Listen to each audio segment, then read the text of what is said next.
Hey, it's Joe with Amalgam, and we're back with another template. This time, we're going to be looking at automating our expense allocations across classes or other things like locations, whatever it may be. So we've got this template out there. You can download it, edit it as you'd like. Our first tab is our little instructions tab here.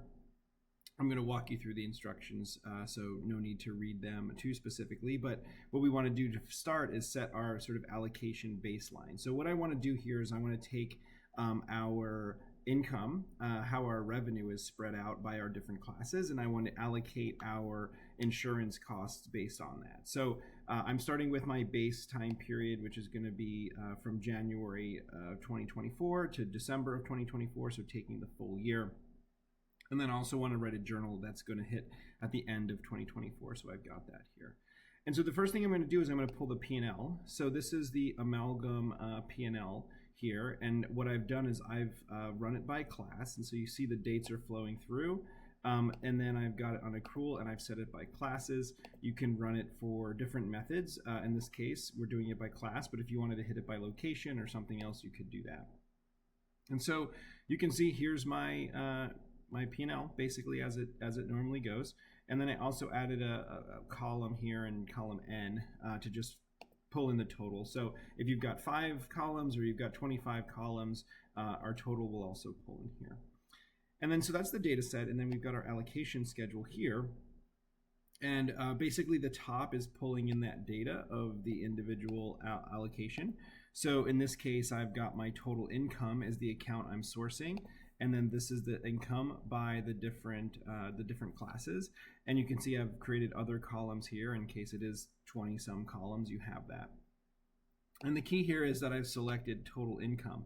If I select a different account, let's say I wanted to select whatever total meals, you can see that it's going to flow in differently and the percentages are going to be different, etc. So let's go back to total income just so we can keep it simple. Whoops. Total income.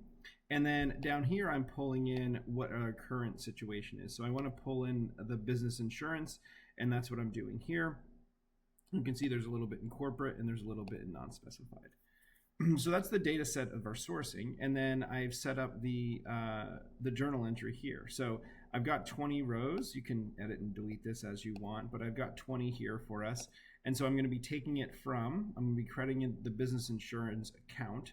And then this is the raw data. So you can see I'm looking up my data from the current source. And then the second half of the journal entry is going to be where it's going, in this case, the debit. So we'll be debiting these accounts in the new allocated way.